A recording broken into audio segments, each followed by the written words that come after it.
Even losing a series, as the Phillies did this weekend, positive things can still come out of it. We're going to talk some Phillies baseball today and the window that is now wide open thanks to something that happened outside of Philly. It's Memorial Day.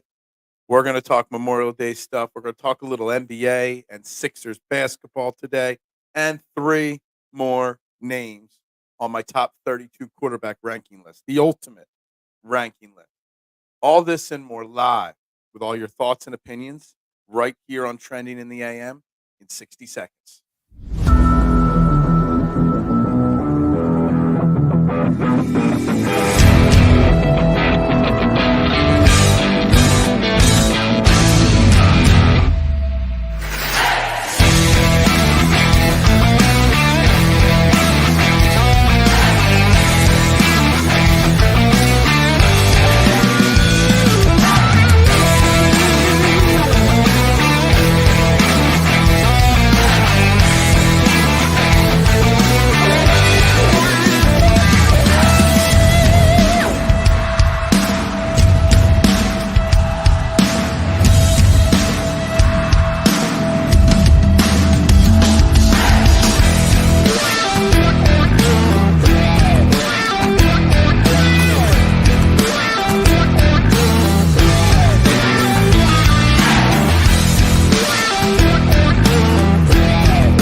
And a very good morning, everybody, and welcome one, welcome all, to Trending in the AM right here on Edge of Philly Sports. We're live, Facebook, YouTube, Twitter, Twitch.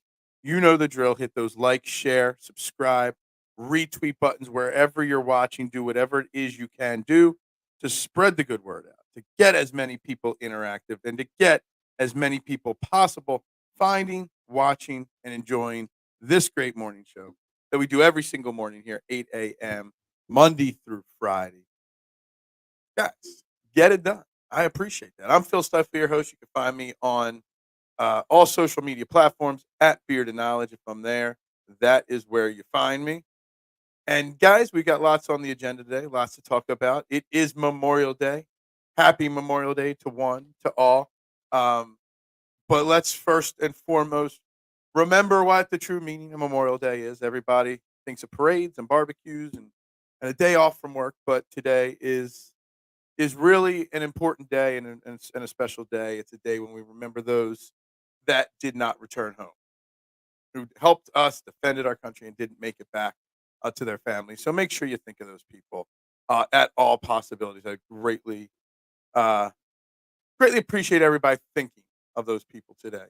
Steve's jumping right in. Suddenly, NL East looks like a cakewalk. Should the Phillies adjust their rotation? Maybe a six-man rotation. At this point, you just need to stay healthy. So, in my cold opening there, before we got started, I said, even in a loss and a losing weekend, because the Phillies did go out to Colorado and lose 2 out of 3, we still gained something.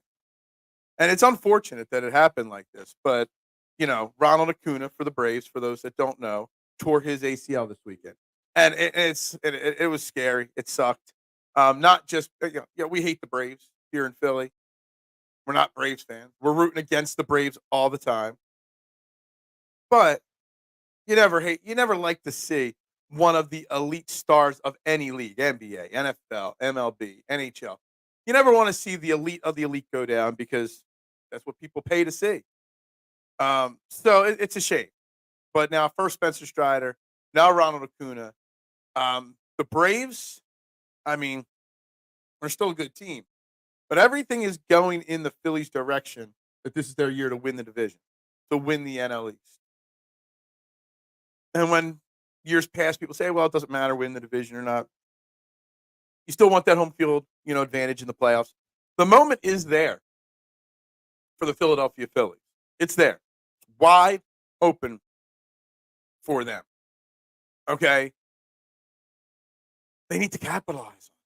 So even though we lost 2 out of 3 to a very bad Rockies team, we can't let anything start to spiral this year.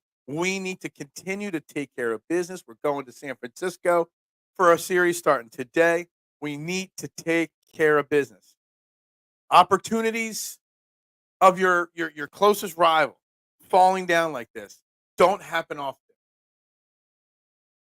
They need to capitalize. So to address the rest of Deeb's comments here, I hate using the word cakewalk. I don't like that phrase, but the door is open to just grab it and take it. Should they adjust their starting rotation? Now, the six-man rotation thing is something that I don't know if the word intrigue is the right choice of words there. Intrigues me.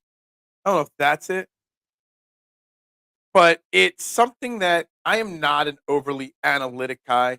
I think baseball specifically has gone too heavy into the analytics angle of things. But a six-man rotation, it's one of those things where I'm surprised you've occasionally seen it here or there. I am surprised more teams haven't started trying the six-man rotation. Now, I don't know if I want less Zach Wheeler and less Aaron Nola out there on the mound. But that back end of the starting rotation with Christopher Sanchez and Taijuan Walker and Spencer Turnbull, I mean, I don't know. I don't know. I don't know how it would work or whether they would do it one way or another because I don't think they can. I don't think they could take their guys out of the rotation long enough for that, if that makes sense. Like, I don't want less of Wheeler, but it's something that can be done. But we'll think about it. I still think they need to work on the bullpen, whether it's an elite closer or just two more depth pieces in that pen. But health is the key, obviously. Obviously, the Braves lose two key pieces, and they're being written off right now. Good morning, Adam. Yes, thank you to all military services. But today, let's thank the families that didn't get their family members home. We all know somebody in the military. Some of us may know somebody that lost their life in the military. But we all know somebody. And at least those people know brothers or sisters that did not return home. So let's make sure we remember those people today. Let's do that. Last time Acuna got hurt, Braves. That is true. Thanks. We're sitting here hyping up the Acuna. Acuna. I don't even know if I'm saying his name right. It feels weird the way I say his name. Um, we're trying to be hyped about this Acuna thing, and Adam comes in here and bursts our bubble. So I greatly appreciate that, Adam. Guys, just so you guys know, didn't get we dove right into some Phillies talk there. But coming up at 8:30, Uriah Young, founder of NBA Now and Then podcast, is going to be joining us. We're going to talk a little NBA playoffs, a little Sixers, and also do stay tuned. We will release 3 more names on my top 32 quarterback ranking list, which let me tell you, I released the bottom end of it this weekend. It's filling up. There's only about 15 names left. By the end of this week, we will have a complete list. Anyway, let's get back to the Phillies, though, for a little bit here. As I see, I got messages firing in over there on my side screen. Let's get back to this Phillies game. What happened this weekend? Why did the Phillies lose this series? First and foremost, I kind of feel like the series this weekend for the Phillies kind of got off to a real fun start right away on Friday night when in the first inning, Bryce Harper got ejected. Bryce Harper getting ejected. It was Friday night's game, I believe, right? Where was it? Why am I not? Oh, I'm looking at the Colorado Rockies. That's why I can't find it. Find what I'm looking for. I'm on the Colorado Rockies homepage. There we go. Yes, it was on Friday. Bryce Harper gets ejected. And we basically let the umpires set the tone for the entire series right from the get-go. Right from the get-go. And it's going back to the topic that I feel is becoming almost as prevalently regularly discussed as Jalen Hurts slander. It's umpiring or refereeing, officiating in sports. Talked about nonstop with the Sixers towards the end of their season. Talking about baseball feels like every other day. Crazy umpiring. And of course, game one, first inning, Bryce Harper strikes out. Pitch before he struck out, though, was a questionable strike call. He wasn't happy with it. He just put his thing down. He was taking his gloves off, and he was just talking. He wasn't chirping. Now, we don't know what words were used, but knowing Bryce Harper, I'm sure they were choice words that would not get him in trouble. That umpire did not miss a beat. He's just like, you're out of here. Could you imagine going to a Rockies game, paying your hard-earned money? You've got a very, very terrible baseball team. You probably paid to go see Bryce Harper, one of the stars in the league. People that live in Colorado that are from Philly, transplants, went to go see their favorite team. And you got ejected in the first inning on a questionable call that he didn't even argue. He was just discussing. But that kind of set the tone and like the feeling for the entire weekend that there was going to be an off couple of days for this team. And I already see people making jokes about, them losing to the Rockies 2 out of 3. But that tone was set by awful officiating right from the get-go. Right from the get-go. So that set the tone there. And then you go out there this weekend, and I want to pull up some of these stats here real quick just to double check before I say bounce from game to game. Christopher Sanchez, he pitched the first game. He didn't pitch great, but he didn't pitch bad. His numbers say he pitched well, but it was a very kind of outing for him. Obviously, then on Saturday, which we won 8-4, Aaron Nola pitched again, and again he was not his best, but still pitched well. And then yesterday, Ranger Suarez had his worst out. Just think about it this way: Ranger Suarez has been so good. He loses his first game of the year yesterday. Goes 6 innings, gives up 4 earned, 5 unearned runs, walks 4, strikes out 9, and that terrible performance from him only raised his ERA to 1.75. So, sources tell me that even Scott Foster was impressed. I don't know. Scott Foster and the NBA crew, Deebs, versus, Angel Hernandez and some of these MLB umpires. I don't know what's worse. Because we never really had an umpiring scandal in baseball like we did in the NBA with the gambling and stuff like that. But I'm wondering why. Like, you got to think that umpiring in baseball is so bad that there's got to be some crooked umps out there. I think it's more umpires want to be part of the show. Like, I always say, I shouldn't know Scott Fisher's name or Angel Hernandez's name. I shouldn't know officials or umpires in any sport's name. When we know their name, it means they're trying too hard to be a part of it. They're making it about themselves, which is not what they chose. But it's definitely an issue in baseball. And it brings up the robot umpire conversation, which would eliminate some of these arguments at home plate. And I hate the idea of robot umpires. But if umpires aren't going to be better, if umpires are not going to be held accountable when they are not good. There was a video of a strikeout from another game this weekend that I saw. 3 pitches, literally, not just out of the strike zone. We're talking 3 feet outside of the strike zone. Called strikes all 3 times. So 1, 2, 3, batter out.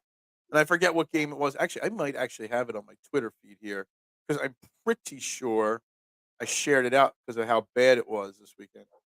Maybe I did. There it is. Yeah, it was actually a Ronald Acuna at bat against Pirates. I mean, they are 3 pitches as far out of the strike zone as humanly possible. It's getting bad. Ranger didn't look good, but wasn't going to win every. Yeah, Ranger Suarez wasn't going to win every game. Now, here's the thing with the Phillies, Adam. They've been so good at the early of the season. Like, you got to think that there's going to be a little leveling out with the Phillies, with Ranger Suarez. Ranger Suarez is not a Cy Young pitcher. I mean, he's pitching like one, but he's not. Christopher Sanchez is still right around a 3 ERA. It's not who he is. Taijuan Walker's not a good. There's going to be we know who Aaron Nola and Zach Wheeler are. they are what they are. But Ranger, Christopher Sanchez, there's got to be some leveling out. There's got to be. We've already seen a little bit of a leveling out from Alec Bowen. Now Bryce Harper stepping up. JT stepping up. Bryson Stott stepping up. After watching the Mavs backcourt of Kyrie and Luka, I've warmed up to the idea of Tyrese and Mitchell. That's an interesting point right there, Marshawn, because we are going to be talking basketball because I'll have my special guest join us in about 15 minutes here to talk. And we're going to talk about that, like, looking at the teams that are succeeding that look like they're going to be the finals. Like, what's the blueprint that got the Mavs to where they are? You get your star, Luka. You build around him. You bring in another thing. And I don't know about Donovan Mitchell being the guy, but maybe Donovan Mitchell or Dejounte Murray, something like that, a killer backcourt duo. Now, they were very, boring to watch throughout the regular season, but now playoff time, Kyrie and Luka are dominating.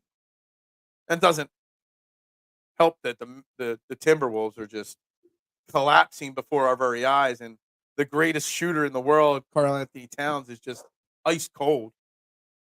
How do you argue with robot umps? Yeah. That's why you go to robot umps. The strike zone is the strike zone. Unless the person controlling the robot, programming the robot, that would be the next set of controversies. Someone get caught like purposely programming the umpire, the robot umpire, to mess up like every third pitch or something like that. You know who isn't a robot lawyer? No, I don't know who you're talking about. I don't know what you're talking about.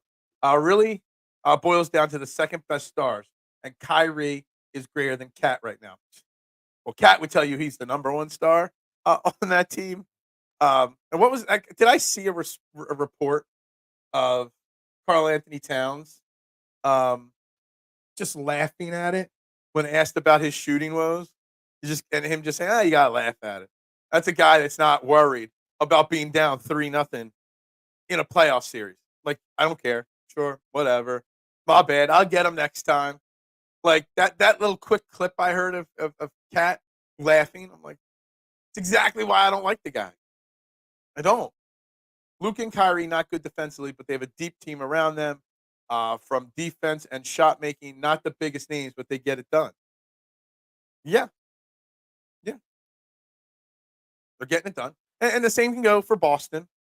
Boston has built a well-rounded team.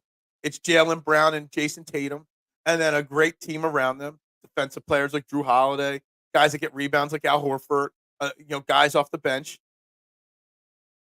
I think what you see isn't necessarily we got to go get Donovan Mitchell, Marshawn, like you suggest, to pair with Tyrese Maxey in the backcourt. It's you've got to take Maxey and Embiid and build the right team around them. That is what Boston and that is what Dallas has done. They've taken their two best players and they've built really good depth pieces around them. When Luka goes down for a game or two in the regular season, they don't miss a beat. When Kyrie misses a few games, they don't miss a beat. Same thing in Boston. I kind of feel like that's the path to take. Cat sucking, yeah. I'm glad there's somebody else that despises Karl-Anthony Towns as much as me, because I can't stand the guy at all. Guys, real quick, we are brought to you at Trending in the AM and Edge of Philly Sports, none other than SherryTickets.com. Great moments don't just happen; they happen with you in the crowd. SherryTickets.com is easy to use and has no hidden fees. The price you see is the price you pay. Pay less, play more. SherryTickets.com.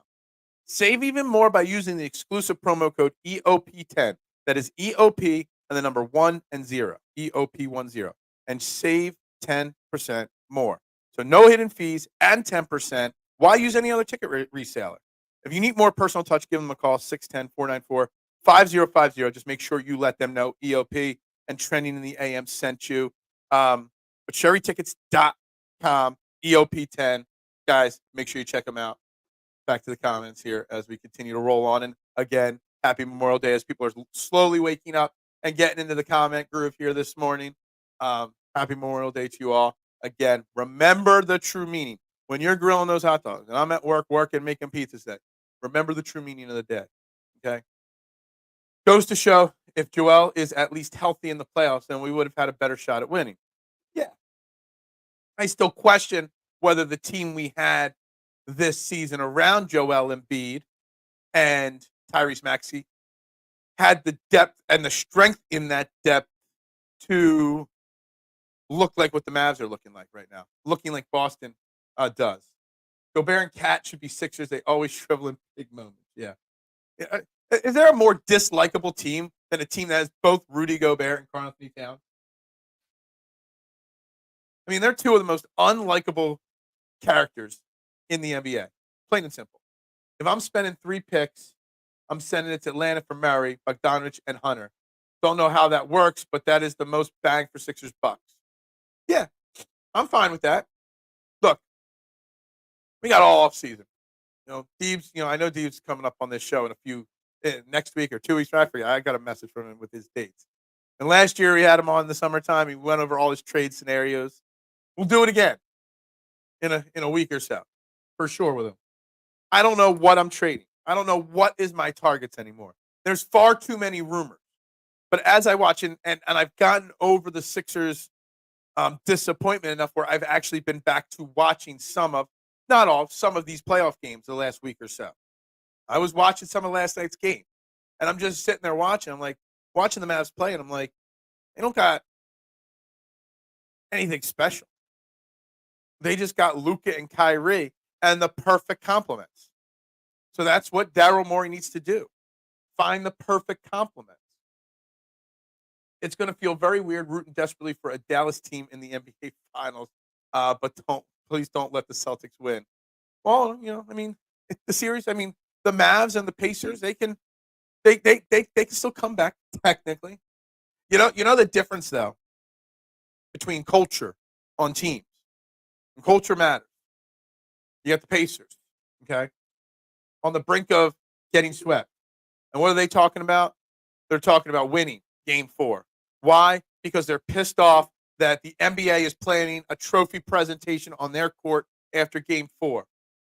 The Minnesota Timberwolves, on the other hand, they're being coached in a way where when Karl-Anthony Towns is questioned about his shooting woes, he just laughs at it. Big difference between the Pacers and their culture that they're establishing and the Minnesota Timberwolves. Feel bad for Anthony Edwards. Cat is the Michael Jordan of Tobias Harris's. It's actually a very valid. I know what you're trying to do. You're trying to crush Tobias Harris, but I thoroughly actually enjoy this comment. It's quite hilarious, honestly. Tobias is the LeBron of Tobias Harris's. Oh man. When do we get more of your quarterback? Hey, we got a guest joining us in about 5-10 minutes here to talk some NBA. Then after that, then we will. I did release this weekend 25, the names that hadn't been released yet, 25 and below. So we got 15 names left. One more week of work, then I'm off. Okay, yeah. So we got one more week, and then Deebs will be bringing all the trade scenarios that he can handle into the show. Brother, 2 stars, capable defense, and timely shot making is the recipe. Yeah, absolutely. So we don't need 3 stars. We have 2 already. We need the perfect complements. We need to be able to say goodbye to anybody. Everybody likes certain names from this year's team. Batum, Campaign, Oubre, and all these things. But not saying I don't want them back, but we got to find the right pieces to round that out. We do. I would be down for Deontay and Maxey and Embiid, then fill the rest with great role players. Yeah. Because, I'm saying I don't need a third superstar. Murray's not a superstar. He's more like a star. I guess he's like a step down from superstar. So, yeah. But it will be an expensive trade to bring him in here. Mavs not even playing defense at an elite level, but offense is the new defense. Yeah. Kyrie's never been a defensive juggernaut. He's just playoff Kyrie. And Luka's like the slowest man alive, but yet he beats everybody. NBA is like NFL. It is script. Yeah, there's something there. Guys, we got to, and the best backup center, that is key right there. Best backup center money can buy is very important. Guys, real quick. We We got a special guest joining us here on the I Have a Sponsor hotline, and we are brought to you here on the show by our friends at PhillySportsTrips.com. If you're a Philly sports fan and you want to travel with your favorite team, then travel with the best, PhillySportsTrips.com. They offer premium travel and tailgating experiences for the best fans, period, us Philadelphia sports fans. Self-travel packages, full travel packages, see any of your favorite Philly teams, Eagles, Sixers, Flyers, you name it, they got it. And, of course, they got this great trip to Brazil to see the Eagles play the Green Bay Packers week 1 of the NFL season. I've seen the pictures. This is great. If this is too much for you and you don't want to go to Brazil, trips up to Boston to see our Phillies in a few weeks, day trip to Baltimore to see the Phillies play the Orioles at Camden Yards. And then, again, if it wasn't that I just bought a house, I'd be on this trip to Chicago to see the Phillies Wrigley Field 4th of July weekend.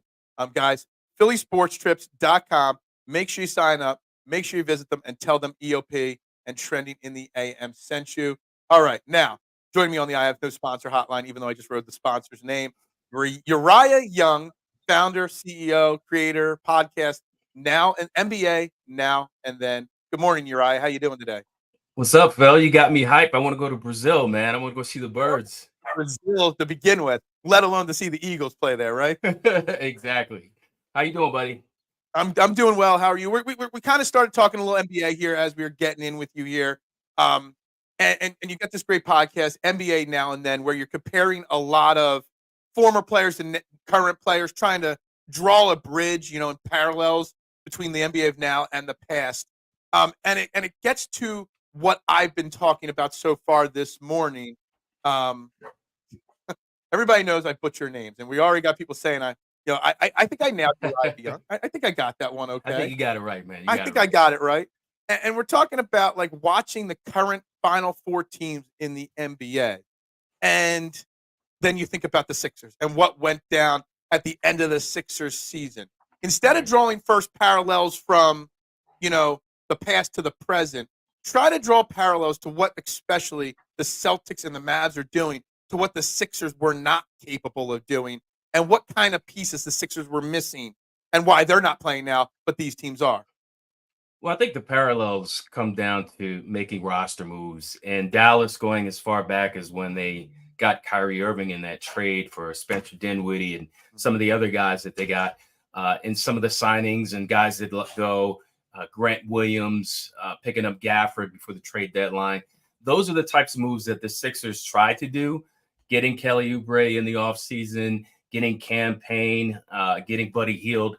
It just didn't work out for the Sixers. I think health had a lot to do with it. I think Dallas, for the majority of the season, they kept their core pretty healthy. I think Minnesota was one of the more healthier teams in the playoffs in terms of players being able or being available to play. And look, Daryl Morey, I know he gets a lot of flack, but he did get us out of that Ben Simmons situation. The James Harden thing, we don't know really what went down with that. But I do think the Sixers tried to make the best roster changes to make Embiid have the right pieces surrounding him. Unfortunately, he got hurt against Golden State in the winter. But I think if you compare what the Sixers did to what Dallas and what Minnesota did, we tried it. It just didn't work out. Mm-hmm. So you think that they had the right plan? It just was one of those things. I like that philosophy and thinking of it. I think the other thing you're noticing with Boston and with Dallas, because that's going to be your NBA Finals, it's pretty much locked up like that. Oh yeah. You don't have two teams that are going to be playing with 3 stars. They got 2 stars with perfect supporting cast, and all the talk so far for the Sixers this offseason, Paul George or LeBron James or Jimmy Butler, a third superstar player.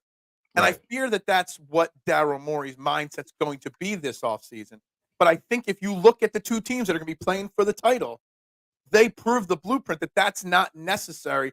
I mean, you can argue Boston has 3 stars because they got Brown and Tatum, and then they have Drew Holiday, who's another max level player. But Drew Holiday, he's a great player. He's the type of player you need to win a championship, but he's also not that LeBron or Paul George type player. You get what I'm saying? Like, yeah, is that the more better blueprint to build the perfect complementary pieces versus star hunting? Well, it's interesting you say that. Like, Embiid's window is so much shorter than you would like to be because he's getting up there in age, and his injury history is not auspicious in any shape or form. But I think when it comes to what the Sixers, I think you've had all these coaching changes. You had players come and go. What's maintained consistency is Embiid's been here since 2014. And what I've noticed, there's a trend going on in terms of Embiid in the playoffs. And I watched this video yesterday, Phil, and this guy really broke it down in terms of, yes, in the regular season, Embiid is one of the most dominant players in the entire league on defense and offense. But yet, for when the Sixers hit the playoffs, the trend is when they need him the most, he's either hurt or he comes up short. He runs out of gas. Now, yes, he came back late in the season and he didn't have his game shape, right?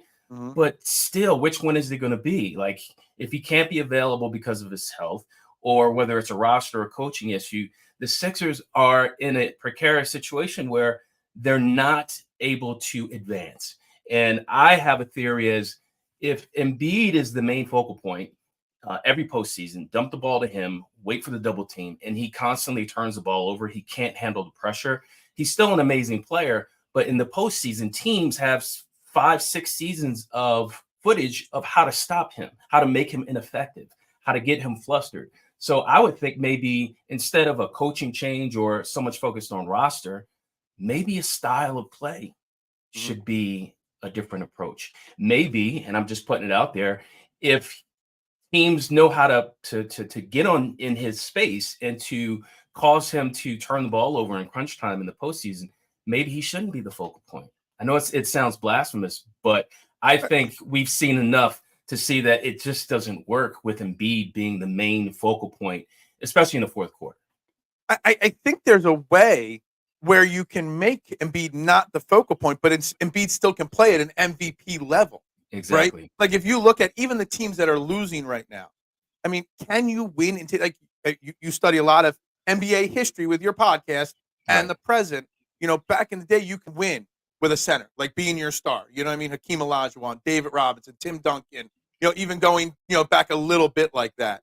Can you win in today's NBA with a set? Because if you look at outside of, take the Sixers out of the equation, all the other teams that made the playoffs, how many of them had a center as their focal point?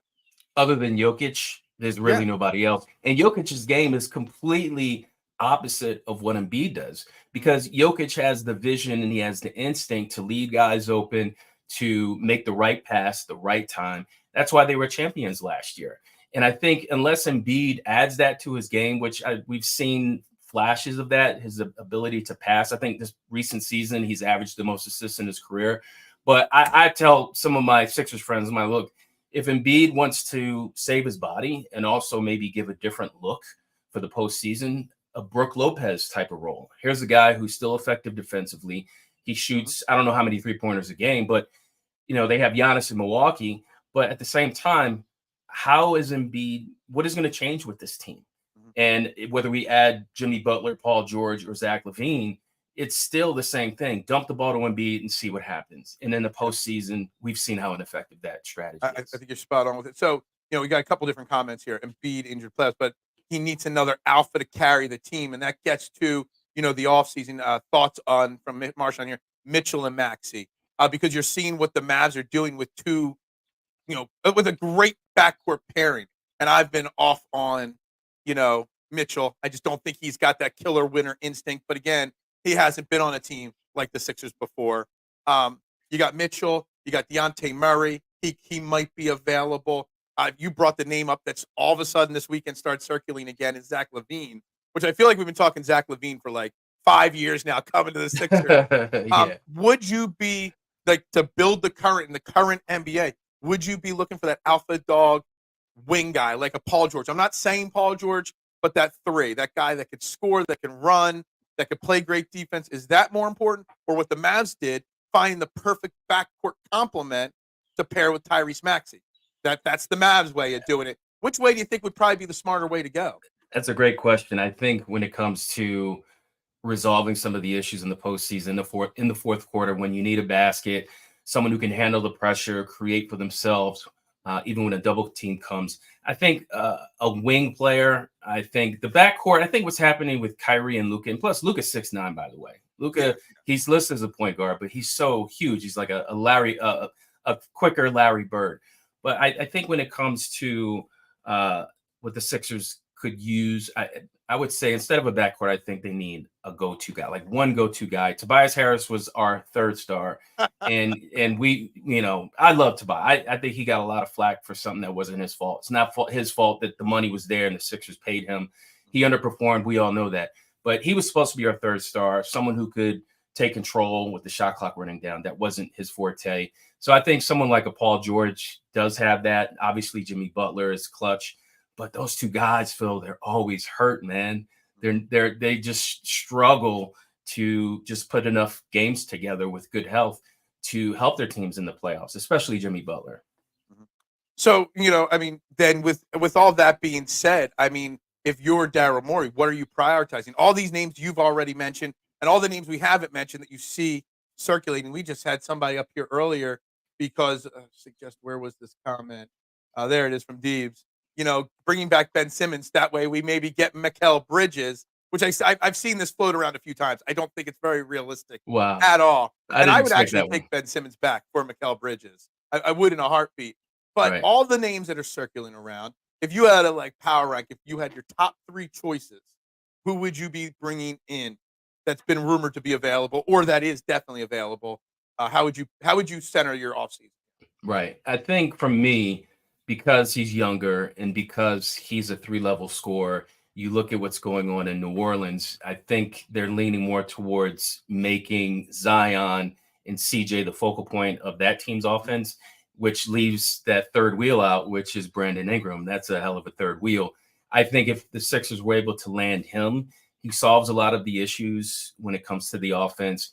Not the greatest defender of all time, but I do like him. He's younger. He was injured this past season, but I think he's a good fit for Philly. And even though money is an issue in terms of how much cap space will be taken up if you sign Jimmy Butler or if you sign Paul George, I would rank those guys as my 2 and number 3. You don't want LeBron? Marshawn thought you were going to say LeBron James for your choice right there. Marshawn, man, I'm telling you that LeBron is still very good. What do you average? 25, 7 and 7 or something. The guy could still play, but do we really want another circus in Philadelphia after everything? Well, if we're not going to build a great team, I might as well have the circus. At least it will create great content for me to go live every single morning, with that LeBron content. So that's all. Yeah. I'm looking at it the positive for me. It sets me up for 6 months of shows right there. That's good follows and ratings when you get LeBron to talk about every day. Yeah. It's the Taylor Swift effect just with LeBron James, basically. Exactly. Marshawn also asking about the 16th pick. Somebody like Keldon Johnson. Is that gettable? I've brought up first and foremost, I brought the idea up, and I know it's not going to happen, that we keep the 16th pick and we actually draft another young player to pair with Maxey. I know that doesn't help Embiid's small window. I've suggested that. I know it's not ideal, but at that, what are your thoughts on Keldon Johnson or what the Sixers should do with that 16th pick? I like Keldon Johnson. I think he's a solid player, not necessarily star power, but as far as the 16th pick, look, I think the Sixers already have some decent young players like Ricky Council the fourth. He's kind of my sleeper going into next season. He's athletic. He's developing his skill. He has dog in him. I don't think he's afraid of the bright lights. So I think him, I like Campaign. I wouldn't mind bringing him back. I like Kelly Oubre Jr. He's another player that has some dog in him. You bring back Buddy Hield. You saw what he did in that elimination game, unfortunately. But I think the 16th pick is expendable. But as far as Keldon Johnson, I didn't hear that. I like the idea. I would love Keldon Johnson on this team. But yeah, I think the Sixers don't necessarily need to get any younger. Are you a Flyers fan? We got questions asking you about the Flyers here. I don't know if you know anything about the Flyers even. Oh, man, I'm prepared for that. I wish Big Al. I wish I knew more about. I love hockey. I love going to Flyers games. The game is so fast and it's just fun to watch. I just don't know enough about it to really comment. We've changed the screen to orange because we're on the Michkov. Yeah, I noticed that. We're watching for him when he decides to come over from Russia. All right, so you host and you founded this great podcast, NBA Now and Then. Tell us a little bit about that and what the thought process and theory behind your podcast is, and what got you started wanting to have this podcast. All right. First thing, I want to ask you a question, Phil, Uh-oh. and it's related to what you just asked me. We're talking about NBA now and then, the greatest comparisons. So you mentioned LeBron a few seconds ago. Mhm. Who is the GOAT, in your opinion? Michael You know where Jordan. I'm going with this. No. Oh, Michael Yeah. Jordan or LeBron James? You say Jordan, right? Yes, absolutely. Okay. All right. So tell me why. Because I grew up watching him, and he was the greatest player I ever saw. And Okay. LeBron is, and let me say this: like when we've had this argument and discussion on this show with the commenters before, it's not disrespecting LeBron James. I think LeBron James is clearly, without a shadow of a doubt, the second greatest player of all time. And I think the margin, the distance between who's 1 and 2, is a lot Right. closer than people realize. It's Right. just, you know, I got to watch Michael Jordan. Yeah. There was not a thing that Michael Jordan couldn't do, and LeBron lost sometimes in the finals. Okay. And that's plain and simple. Just like I probably ranked Joe Montana higher than I should on my quarterback of all time list because he Because we was watched undefeated Joe. in the championship game. You know Right. what I mean? Right. So the reason why I asked you that is because we look at this debate situation, especially in the NBA. I mean, I'm sure there are sports fan bases that argue football or who's the better baseball player, but something about NBA players we love to compare. And the Jordan LeBron debate, that's going to go on for decades long Mhm. after we're gone, right? But the Absolutely. reason why I asked you that is because there's really no objectivity when it comes to the argument because, and I guess we all fall into this category is when we're comparing players, we usually stick with our guy, the guy Mhm. that we grew up watching, or the guy that's on our team. And what NBA Now and Then does is we try to compare players from different eras using objectivity. And what we do, Phil, is we focus on the player's background, Mhm. statistics, accolades, and probably the most significant category, teammates. So whether you pick LeBron or whether you pick Jordan, eventually we'll come out with that episode. We're going to bring all the facts. And the thing, Phil, is it's not about our opinion. We lay out the facts so that the fans can say, wow, I didn't realize this side of the argument. Or Mhm. maybe they say, this is our guy. They draw a line in the sand and say, don't cross it because this is where I stand on LeBron. This is where I stand on whoever.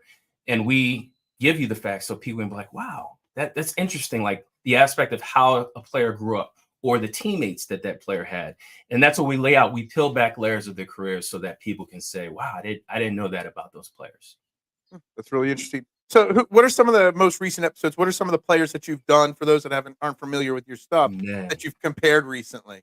dude, we have over 20 episodes, 20 comparisons. Isaiah Thomas to Kyrie Irving, Larry Bird to Luka Doncic, Paolo Oh, Banchero hold on, to you mentioned Luke or the Larry Bird comparison a few minutes ago. Look at yeah, that, drawing yeah. parallels to the interview here. There Okay. we go. There we go. So Paolo Banchero to Blake Griffin, Joel Embiid to Hakeem Olajuwon, James Harden to Allen Iverson. These are some of the episodes that we've already recorded. Each episode is over an hour, hour and a half. The AI and Harden episode was 2 hours, just so you know, because there's so much to unpack with those two players. But we have a lot of episodes. And the one thing about our podcast, Phil, that I say distinguishes us from all the other podcasts, and there's a space for debate style podcasts. Fans Absolutely. need to go somewhere where they can connect with guys like you who have frustration over their coach or their favorite Mhm. team's players. But we're kind of a break of the norm. We give people an opportunity, just kind of like if you're mowing the lawn or you're on a jog somewhere, you can pop a send and be like, wow, I want to hear this Iverson and Harden comparison.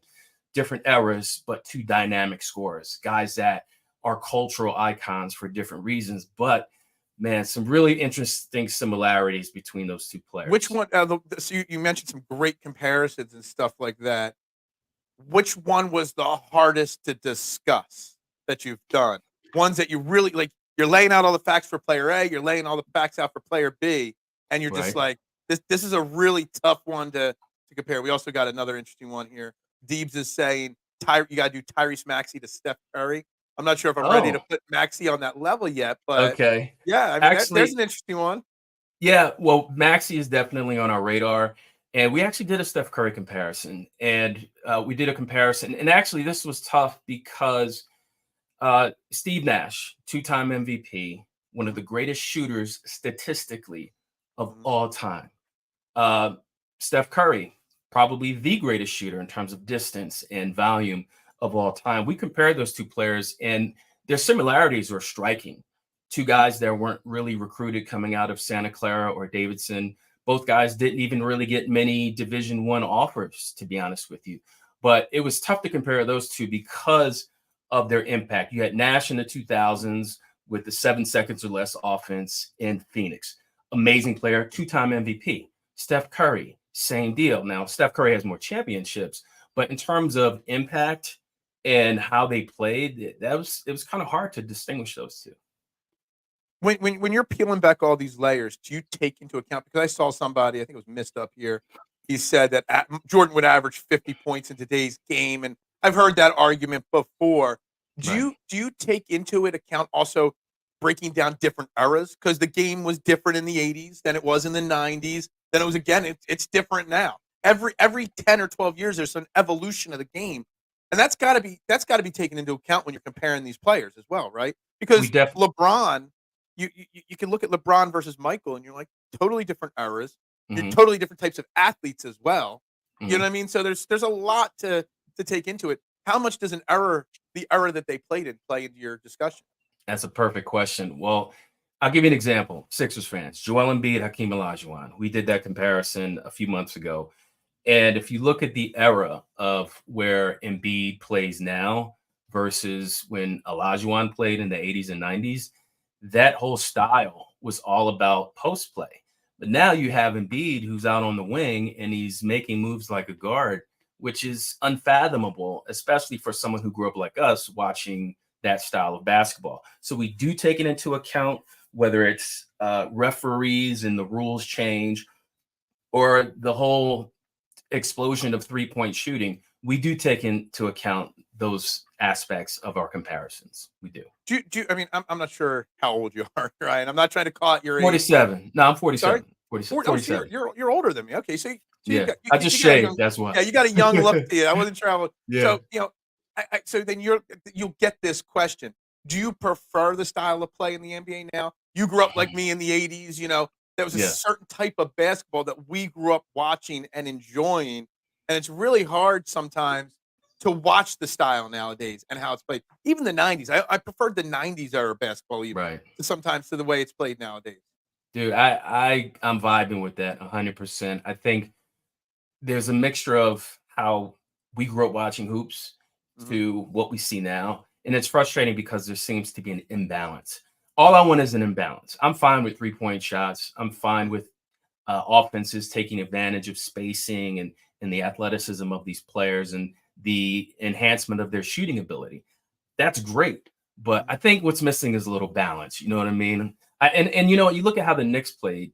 Unfortunately, Sixers fans, like the Knicks, they were cutting, they were moving. It was like the Villanova Knicks, right? Those guys were cutting and moving, and there was motion. I think that's missing, especially from the Sixers offense.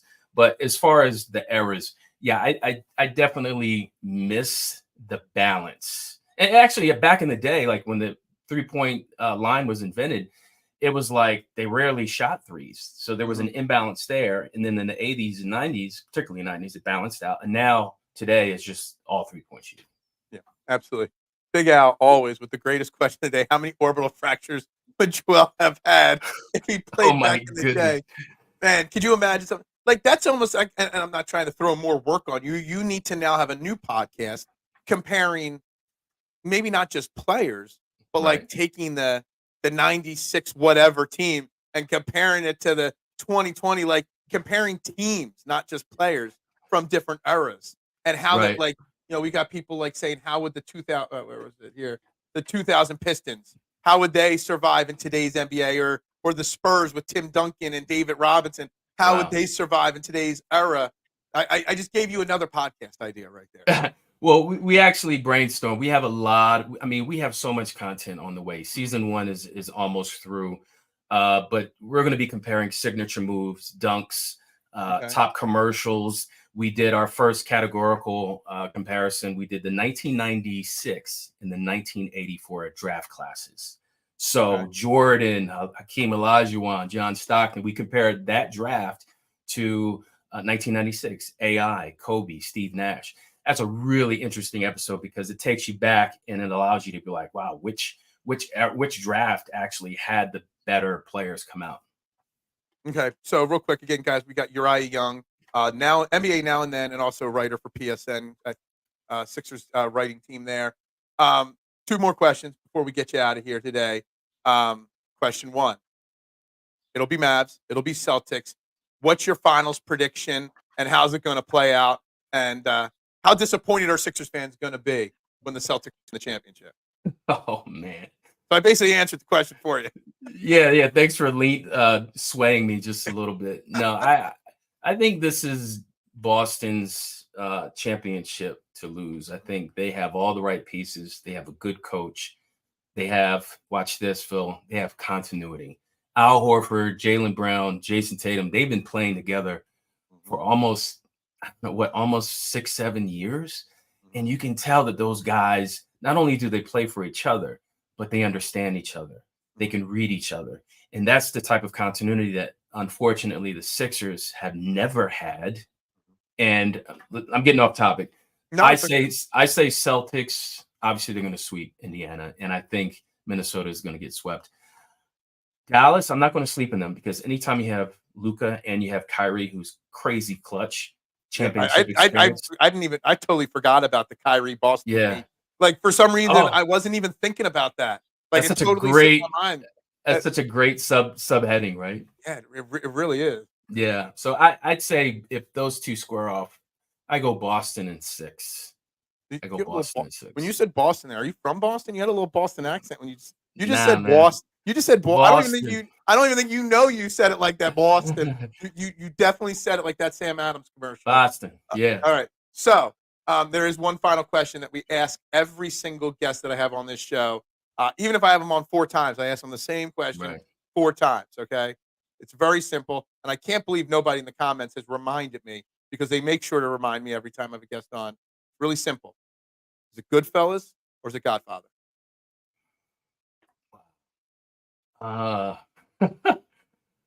Most people, I expect quick answers from people, but I get the same, I don't know, every single time. It's like, I think with The Godfather, it's like what happens in the higher ups, where Goodfellas, you kind of see what happens like on the street level and the behind the scenes. And I'm just gonna go tie, man. I can't pick. Maybe I'll rewatch. Are you like running for political office or something? No. I'm gonna tell you why, because I haven't seen The Godfather in years. So next time I come on, I will have an absolute decision: Godfather or. How have you never seen Goodfellas? It's like I've seen Goodfellas. Oh, the guy. No, I know, but him saying that. I don't know how anybody could do that. Yeah. All right, when's your next podcast coming out? Give out the links, the website, which I did link the website to your podcast in the description for anybody that wants to find your Young shows. But give everybody all the details on everything they can find from you. Sure. The first thing I want to say before I give details is I have the best team that any podcaster could ever ask for. Lucas, Maurice, Ben, and Winston, those guys know their hoops. They're very articulate. They explain their aspects of their segment meticulously and almost flawlessly. I mean, I do some of the editing, but the bottom line is I have a great team, and we have some really cool stuff coming up, Phil. So the NBA has a merger or partnership with the Kendall Jackson Wine Company. And a PR agent from Kendall Jackson reached out to us to see what we could do to help bring some light to this merger, or basically to see how we can help get the idea of, okay, beer, liquor, but wine is a thing too. So Kendall Jackson has partnered with the NBA, and we're doing a wine comparison episode. We're comparing a James Harden wine to a Dwayne Wade wine. Yes, I haven't tried them yet. I'm waiting for the episode. So, and in the midst of that, we got a Kendall Jackson Cabernet and a Kendall Jackson Chardonnay. So that's going to be an upcoming episode. And I think our final episode in terms of player comparison, we're going to be doing Jalen Brunson to Chauncey Billups. That's going to be that's a really interesting episode. That sounds interesting right there. So hold on, let me pull it up here. It's NBA. I can't read my glasses. NBANowandThen.com is your website. At UYoung87, I believe, is your Twitter. No, 76. UYoung76. Yeah, UYoung76. right there on the screen. All right, The glasses aren't working very well this morning, so I can't read that far away. Guys, make sure you're finding Uriah Young. Make sure you're finding his podcast. Make sure you're following all his work. Uriah, thank you very much for your time this morning. Have a great Memorial Day. Thanks, Phil. You too, buddy. Take care. Thanks a lot. Guys, All that was Uriah Young right there. Let me follow up here, catch up on some of these last few questions here or comments. I have a feel that you'll request a trade after trying Harden's wine. Yeah, that's circulating again. The Harden trade. He wants out of L.A. now. Is the new rumor again. Henry Hill said, yeah, I can't believe it. I can't believe Deebs has never seen Goodfellas. That's pathetic. He thinks he's coming on this show next week or 2 weeks from now, Marshawn, and he's never seen Goodfellas. Well, you know what? He ain't allowed on this show if he hasn't seen it. If you need a guest for a drinking episode, yeah, of all people, we know, Big Al, we got to get some, we got to do like a beer show, just a straight beer podcast where we just get together, we sip beer, and we talk about the beer. That's what's necessary. He does not have a YouTube. It's only on podcast things like Spotify and what's the other one? Apple iTunes or whatever. But check out his website. It's linked below, Marshawn, NBANowandThen.com. And that's where the links to all his stuff. And I think their Instagram page shows a lot of shorts of their stuff, too. I'll call Cherry, yeah. I'm going to call David R. Cherry in a second, to call out Deebs on it, What's up, my man? Welcome to the show. Yeah, I'm all for a drinking show. We have to all do it from our homes, though, so none of us have to drink and drive afterwards, just so you know. Better watch Goodfellas. Yeah, exactly. You can't come on the show and give answers like Uriah Young did there. You can't do that. You will watch it. Okay. You better watch it. Otherwise, you know what's going to happen. I'm going to call David R. Cherry at the Cherry Law Firm to sue you for never watching Goodfellas. If you get hurt at work or in a motor vehicle accident, personal injury, or affected by criminal law, call David R. Cherry, the Cherry Law Firm. Cherry Law Firm is here to fight for you and get you what you deserve. They're a dedicated, well-established personal injury law firm built on the promise of aiding the seriously injured throughout the state of Pennsylvania. 610-565-0300 or go to cherryinjurylaw.com. Let David R. Cherry fight for your rights. Again, 610-565-0300 or go to cherryinjurylaw.com. Guys, you are watching Trending in the AM right here on Edge of Philly Sports. We're live, Facebook, YouTube, Twitter, Twitch. Make sure you're hitting that like button, that share button, that subscribe button. Please, please, please. It's free to do it, and it helps content creators. If you're watching and you're not commenting, just hit those like and subscribe buttons, that share button. It means the world. It helps the show massively. Greatly, greatly appreciate it. It's Memorial Day, guys. Hopefully everyone is going to have a fun game, fun day. Barbecuing, going to parades, fireworks, whatever it may be. But remember, what the day is meant to really celebrate. Just really think about that, guys. Let me just fire through all these cherry bombs real quick. We're not even going to click on all of them. Phil versus Matty P debate. We want that happening again. I don't know about that. When is Game 7 of Phil versus Matty? I don't know what's worse. The comments that are rolling in for Matty B right now or the comments of cherry bombs all the time. Today's menu, smashed burgers with bacon. Why didn't I get the address yet? I got to work all day today. I have to open up and go work at the pizza shop today. So there ain't no day off for this guy. Cherry, baby. Yeah. All right, Adam Cole. Guys, so we talked a little Sixers. We talked a little Phillies. There was a Phillies question way up there before. If anybody's got any Philly topics that you want to get back into, we've got to through the rest of this show. I do want to give out another couple names on my top 32 quarterback list. Stay tuned tomorrow. I will not be here tomorrow, but filling in for me tomorrow will be the great Patty Bernard, the Gobbler, PM in the AM, whatever. All the other great work he does. He sent me a message on what he wanted to talk about, and I did not write it down. But, yeah, Phil, I thought you were off today. I wish I was off. I'm never off. There's no such thing. Well, I'm off tomorrow on the show, but that's just because I got 150 pizzas to make by 10 a.m. But no, we are here every single day. We don't take off for holidays. The pizza shop don't close for holidays. You know what it is.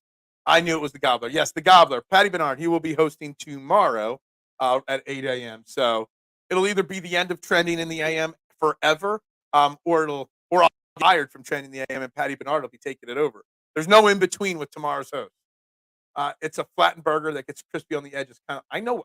Did somebody not? Oh, I missed that comment. Yeah, what's a smash burger? How does somebody not know what a smash burger is? Smash burgers are the way to go.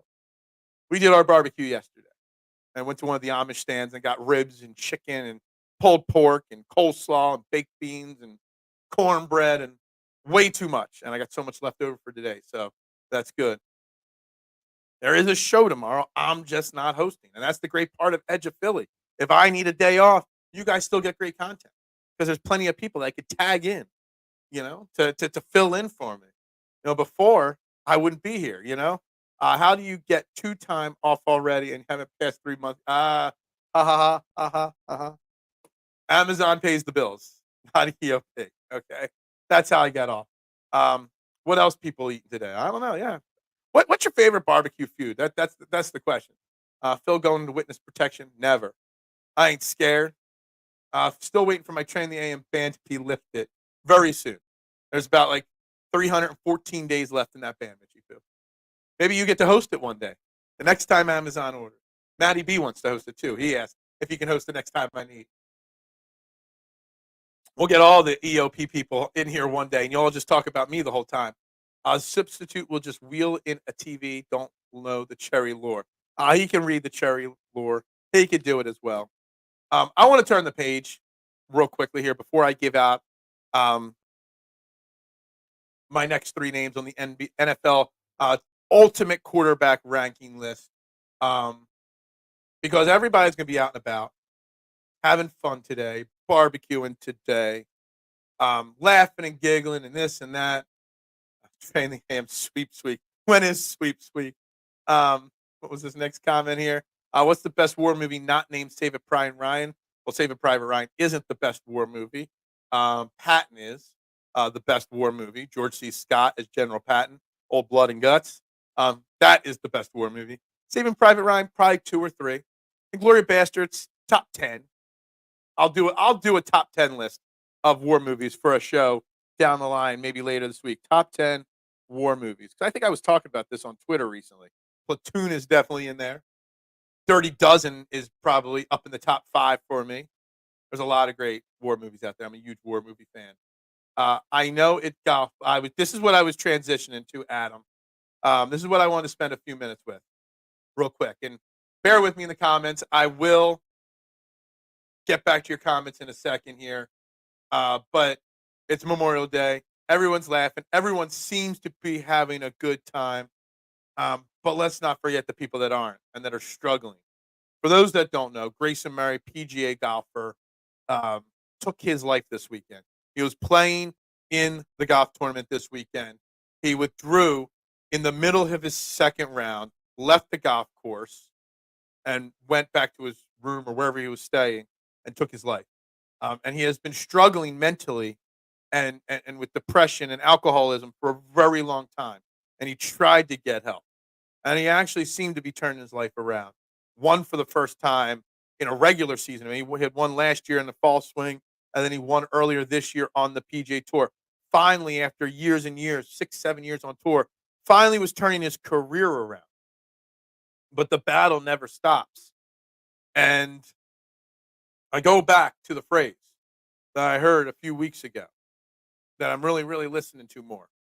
People would rather hear from you than hear about you. So make sure today you just call somebody that might not be in the best of way and just say hi. Be nice to your fellow person. If you want to hear a motivational speech on how to be better, go listen to what Harry Higgs, he won on the Korn Ferry Tour, but he was very good friends with Grayson Murray. Go hear what Harry Higgs had to say. There are people struggling out there. It really hit me hard when somebody like Grayson Murray, I don't know him, don't know anything about the guy. I just know he's a golfer. And I know a little bit about him because of Fairway to Heaven, the golf podcast I do. 30-year-old, and he's gone far too soon. So, I just want to throw that out there because everybody's going to be having a great time today. Everyone's going to be barbecuing and partying and drinking and setting off fireworks, but there might be someone out there that that's struggling. So just take 5 minutes out of your day-to-day of partying and having a great time to try to reach out to those people and just say hello. Sometimes just reaching out and saying hello can make a major difference. Just saying. And it really upsets me to know something like this happened. All right, so I'm just going to pause for a second and then get back to these comments here. Um, is there more than one Dirty Dozen? I love Dirty Dozen. It's a great movie. Saving Private Ryan was all right. The opening scene, Storm in Normandy, was intense. I saw grown men crying in the theater during that. Yeah. Forrest Gump is a great war movie. Yeah, do you consider that a war movie? I don't know. Patton is Mahomes. Yeah, Patton is the greatest war movie there is. Full Metal Jacket, Numbnuts. It's in my top 10 list, without a doubt. I wouldn't put it number one. What was your 80s music? I must have missed it. Hold on. Sorry, Big Al. I'm paging through 140 questions here. I'm looking for all Big Al comments. Let me see here. Where was it? 180 comments so far. It's hard to go, or 140 comments. Oh, man, I'm trying. I'm about like 20 minutes back. Oh, question. That was an orbital fracture comment from you. Yeah, I don't know where your comment is. I don't. I missed it. My bad. Say it again, and I'll bring it up again. Grayson Murray. Yes, exactly. Thoughts and prayers to him and his family. Glorious bastard is Josh Allen. I like that comparison. Please check on your loved ones or friends, anybody. Again, they'd rather hear from you than hear about you. Okay. I know it's recent, but 1917 is Lamar Jackson. It's actually a really solid movie too. The 30-year-old. That's awful. Yeah, exactly. Ronald Acuna Jr. is out for the season, torn ACL. The Phillies window is there, and now it's getting wider. They just got to reach it and grab it. The season is there for the Phillies, Michael, for sure. Jalen Hurts as Pearl Harbor. I don't know. Then who is Dunkirk? I don't know. I wasn't prepared to make comparisons like this. Exactly, Marshawn. Dunkirk is Tua, just okay with zero rewatchability and super forgettable. I love it. How's everyone doing today? Good morning to you, Charles. Hope you are well. Hope you are well, my man. Acknowledge Big Al. I can't find his comment. I'll repost the comment and I'll put it up there. Just hit the like button. That's what you need. Everybody hit that like button, share button. We are going to release the next 3 names on my quarterback list here as soon as I get all these comments caught up. I know, Walter. Adam has already reminded me. We're getting all hyped because of Acuna going down for the year. Last time it happened, they won the World Series. But now I want to know the joke now. I can't find the joke. I missed the joke. I offended you by missing the joke. So tell me the damn joke again. Black Hawk Down is extremely underrated movie for sure. I like this. You guys are all comparing movies to players. I love it. Acuna with another major injuries. Yeah, it's a shame.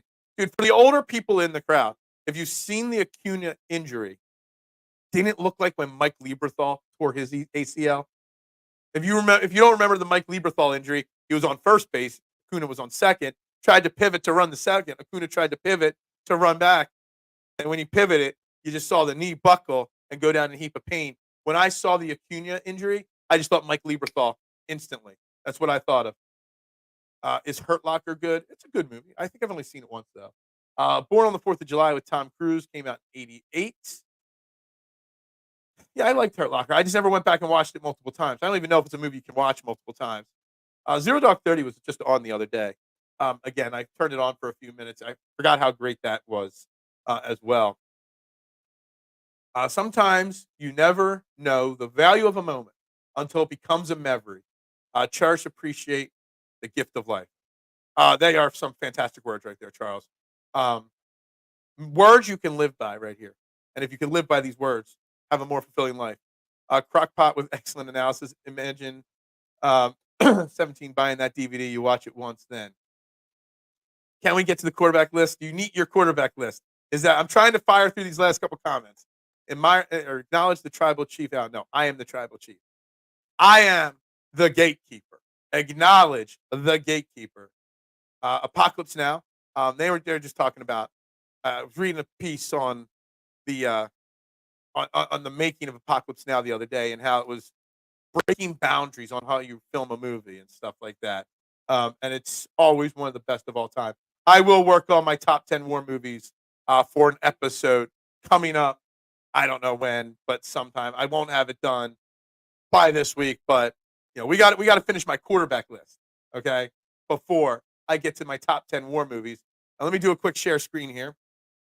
Let's pull up the list as it is now, okay, because I did add to the list this weekend for you crazies, okay. I did fill in the bottom of the list, okay. I put Aiden O'Connell / Gardner Minshew, that whole situation in Las Vegas at 26. You guys already knew Jarrett Stidham was number 27. I put Daniel Jones at 28, J.J. McCarthy at 29, Jaden Daniels at 30, and I see so much Will Levis hype going around the internet. Like how people hyping up how great Will Levis is, and he's going to be good because his wide receivers have gotten better this year. I think Will Levis is terrible. So that's the updated bottom part of the list. I got a lot of flack from my Geno, Kirk Cousins, Derek Carr, 22 through 22. Got obviously a lot of Cowboys haters hate for putting Dak at 13, Trevor Lawrence at 14. Debatable on Brock Purdy. People are there. But Big Al said I'm out of here. Yeah, Big Al's like, I'm drop the mic, walking out. Will Levis does stink. All right, so I'm looking at this list. I'm thinking that I need to fill in that 15 to 19 range a little bit more. All right? That's what I think. So I think I need to, I'm not asking you guys to pick. So I'm going to pick two names. I don't know. It gets harder and harder because I'm trying to save as many of those top 10 for the back end of the week as possible. I think I think we fill in. Let me look at this here. I'm looking at where my guys are on this list. Maybe we do 15, 16, 17 today. Maybe we do 23, 24, 25. I'll release on the internet tomorrow. And then we'll come back and fill in the top 10 later this week. Does 15, 16, 17 sound like a good number to go with here? You should feel bad for that Geno ranking, big guy. Nope. I'm standing by it.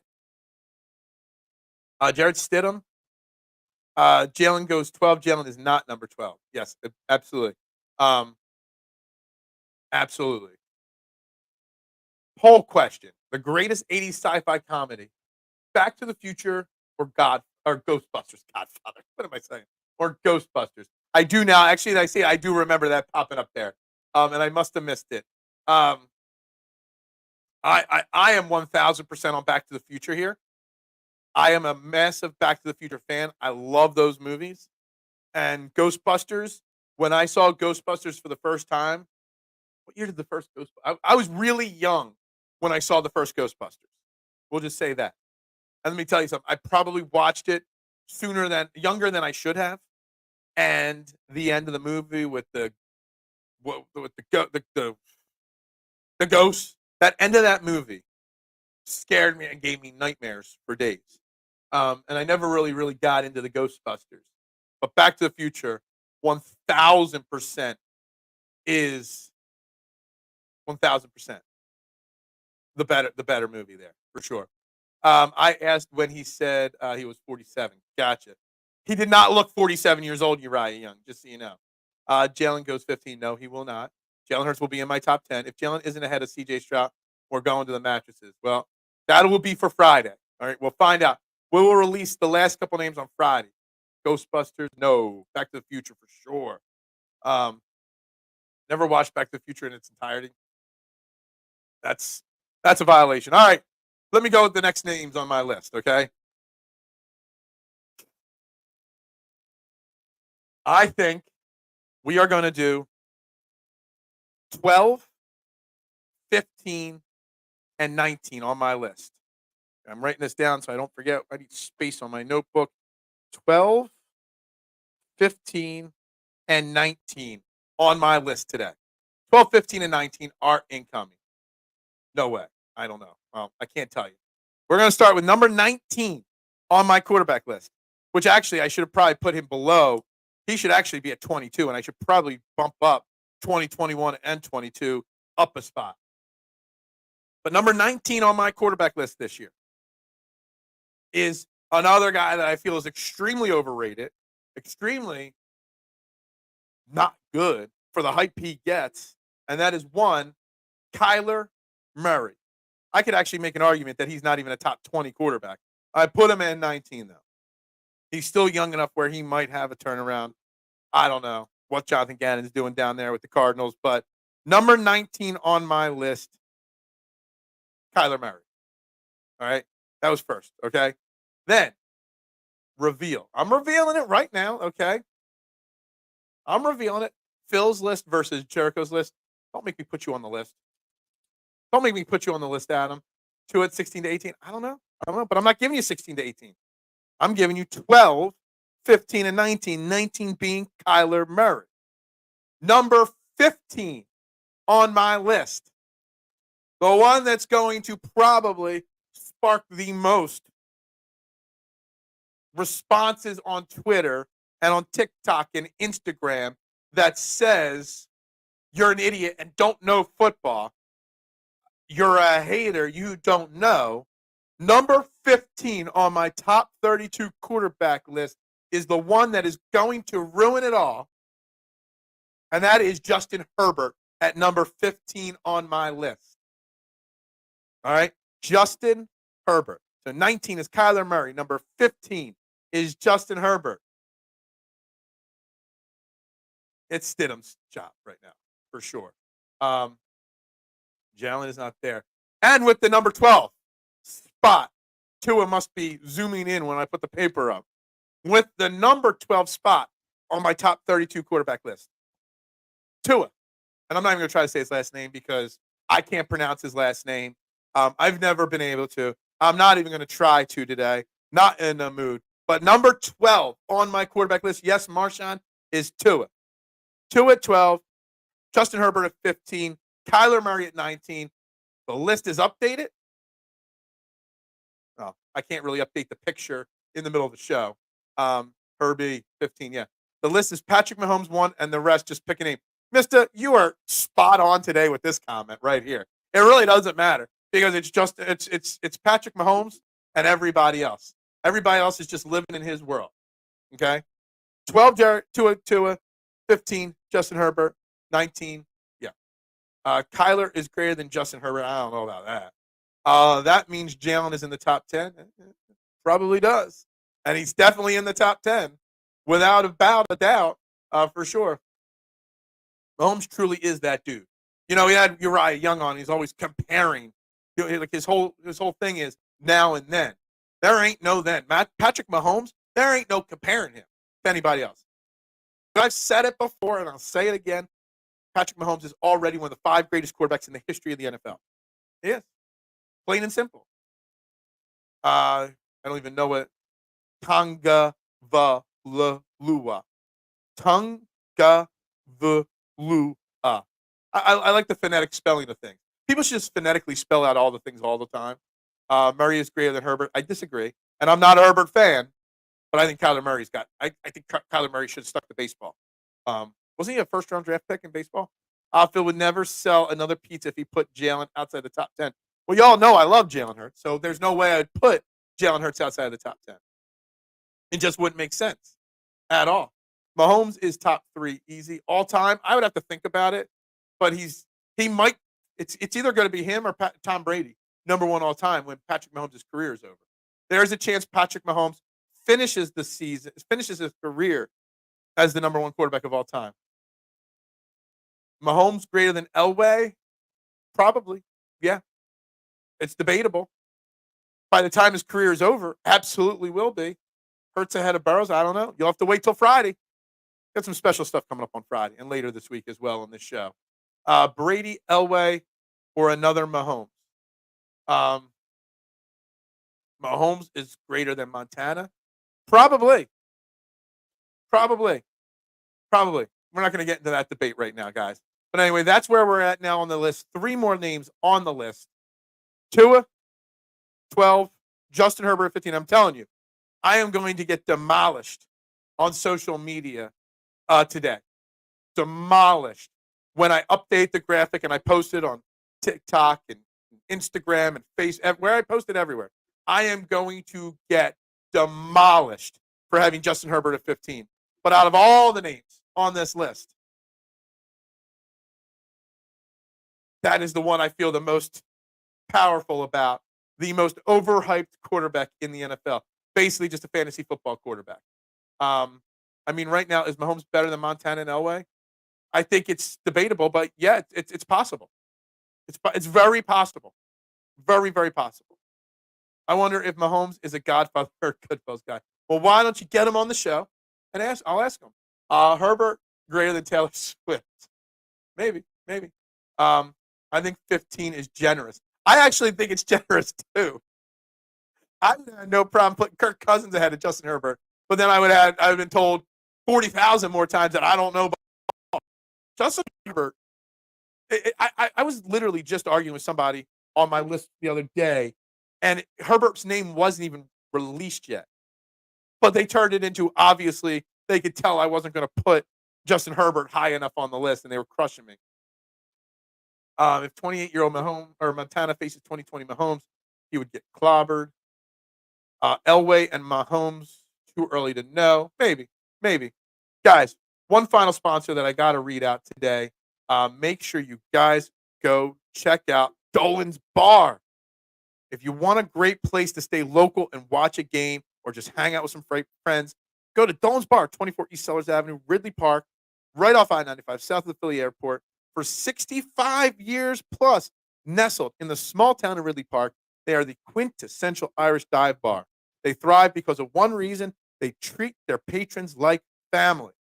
Music, great food, great drinks, great times, memorabilia giveaways. There was a wiffle ball tournament there, with EOP this weekend. John Kruk and Mickey Morandini were there this weekend. Go check them out. Dolan's Bar, 24 East Sellers Avenue, Ridley Park. Tell PJ, EOP, Train the AM is where you heard about them. DolansBar.com. Find them on Facebook, Twitter, Instagram, TikTok. Do not miss it. DolansBar.com. Back to comments. We got the final 8 minutes here. Guys, Jerry Rice with today's rules would be uncoverable. Absolutely. You know, it's funny. I saw something. I don't even know why they were doing it. I saw this morning, right before the show, I was paging through Twitter, and I saw a Ray Lewis video, hype video, showing all these great Ray Lewis tackles. And I don't even know why this person posted this video. And you're saying Jerry Rice would be uncoverable with today's rules.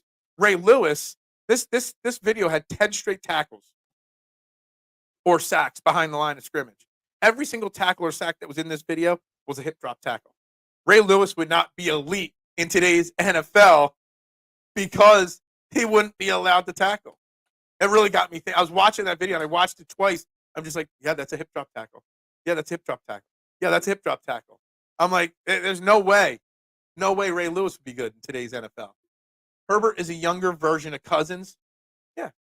He's basically Phillip Rivers, Big Al, who also played for the Chargers and put up insane regular season stats entire career and got away with it. Nobody ever questioned Phillip Rivers. Nobody questioned Justin Herbert. It's always bad coaching. It's always his wide receivers are hurt. Always an excuse for Justin Herbert. If Jalen Hurts had the seasons that Justin Herbert has had, he would not be the quarterback of the Eagles anymore. The Philadelphia Eagles media and fans would have convinced ownership to run Jalen Hurts out of town if he had the success of Justin Herbert. There's no way that you can continue after. It's not 1 year. It's 4 years of disappointment from Justin Herbert. And let me say, I was at the Eagles-Chargers game back in 2021 when Justin Herbert led like an 8-minute drive to completely wipe the clock off, or the game clock out, to win that game. And I still saw nothing special there, even in him beating us. I'm like, this guy's going to be average as can be. That's just me. Mahomes is the only flawless quarterback. He's pretty damn flawless. Herbert and Cousins is Anna Kournikova. Looks good, but it's like the eight. That's why they used to call the ace queen in poker the Anna Kournikova. It looks really good, but it wins you nothing. I saw someone make an Anna Kournikova comment earlier in the show, and I wanted to make sure I addressed that again. Come on now, for the tennis fans out there. There's Anna Kournikova was. Yeah, we're just going to say that. Ray Lewis shaking my head. Yeah. Brian Dawkins wouldn't be allowed to tackle either. Yeah. I am still one of the underlying K1 stories that are going to come out this NFL season that I have no idea how it's going to play out is with this new hip drop tackle rule or the banning of it. Like, I have no idea what football is going to look like in 2024 because literally every linebacker, every safety, every time at the point of contact, if you don't immediately bring the person with the ball down, the wide receiver or the tight end or the running back, they try to shake you off. Natural gravity and instinct, you're going to slide down their backs. So either you have to bring them down immediately or you have to let go of them. There's not going to. I don't understand how defenders are going to tackle in this next incarnation of the NFL. No idea. No idea. Guys, we're going to start the wrap-up process. Final couple of minutes here. Phillies tonight start a series. Well, actually this afternoon. Today's a 5 o'clock game for the Phillies against the San Francisco Giants. We did lose 2 out of 3 this weekend, but we still have not had a losing streak. That means tonight the Phillies need to come out and get a win this afternoon, 5 o'clock. I know Blake Snell is going for the Giants. Blake Snell, everybody was waiting and pining for Blake Snell in Philly. Blake Snell has like a north of 11 ERA this year, I believe. Where's Blake Snell's stats? There it is. And my phone, there you go. 11.40 ERA, 0-3, a 2.07 WHIP. So Blake Snell is going to completely dominate us tonight, probably. But we got Taijuan Walker going for the Phillies tonight. It's going to be a tough one. Blake Snell is a great pitcher. It's just a bad start. It could be a problem. Taijuan Walker has been pretty mediocrely bad for the Phillies.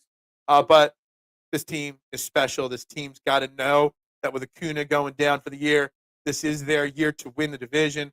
So they need to capitalize tonight and win another series. We don't want to see them lose a series. We want to at least win another series starting tonight in San Francisco. That London series is coming really soon. Football today is progressing to flag football. Go back to the way it was played in the 70s. Now, see, and I get this philosophy, like people want, the hard-hitting 70s, 80s football. I get that. But you can still make the game safer, which a lot of the changes that they make are because they want to make the game safer.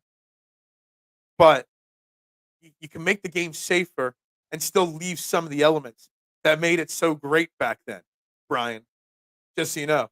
But I also do get making it safer. But eventually, yeah, it's going to become flag football style because you can't hit high, you can't hit low, you can't hit at the hips anymore. There's so much that's changed that it's just, I don't even know Nooms. But I don't even know like what kind of athlete he is. But seriously, in this day and age, you have to make tackle at the point of contact, and that's it. Otherwise, you got to let him go. Everybody's uncoverable in today's NFL. It just is. It's why prioritizing your defensive line to get great pressure on the quarterback and stopping the running back in the backfield is the priority now. Lock down corners that can just play tight defense and break up passes. That's more important. Linebackers and safeties, you're going to see change. Mainly linebackers the linebacker position is going to turn into the running back position slowly over the next couple of years. Where it's just not valued. And NFL players these days are soft compared to older players. I don't know if it's the word soft is the right word. They're just more protected. And we're smarter people. Let's be honest. We're smarter individuals and as humans. I know we don't act it all the time, but we are. So player safety is being prioritized. Jack Tatum would have no career. Look, guys, we got to wrap up the show for today. Tomorrow, Patty Bernard will be joining the show. Well, not joining the show, hosting the show, the Gobbler. And stay tuned for later this week. We got lots of other stuff happening. The rest of my top 32 quarterback list by the end of the week. Within a week or so, Deebs will be on the show with me for a few times. We got lots happening, guys. Phillies, Eagles, Sixers. We're still watching out for Michkov. Where is he? I'm still looking. Until I know, one way or another, this show is staying orange banner-wise. Until I know what's going on with him. Phillies going to the World Series. Packer Avenue is going to be jam-packed with traffic. Eagles should play all their away games in October. Yeah, we do play a lot of away games early in the season. So, yeah. Happy Memorial Day, Adam. Happy Memorial Day to everybody. Enjoy your barbecues. Enjoy your time with your family. Again, remember to check on your loved ones. And remember, whoa, what happened there? How'd the mic I bumped it in the, damn. Anyway, check on your loved ones. And remember to reach out to us because you're all having a good time. Someone else is struggling out there. And again, rest in peace to Grayson Murray. And thoughts, prayers, positive vibes to his family, his friends, his fellow golfers. It's heartbreaking. So check on people today before you go out and have some fun. Okay. My pool better work today. Yeah. I'm going to need a pool. I don't have a pool in this new house. I need a pool. Yesterday would have been a nice pool day for sure. Guys, with that, we're going to wrap it up. Trending the AM right here on Edge of Philly Sports. I am Phil Stiefel. You all have a great Memorial Day. Happy Memorial Day. I will see you guys all on Wednesday. Make sure you guys tune in tomorrow for Patty Bernard hosting. With that being said, guys, have a great day. Happy Memorial Day. Go Birds. Ring that bell. We'll see you guys soon.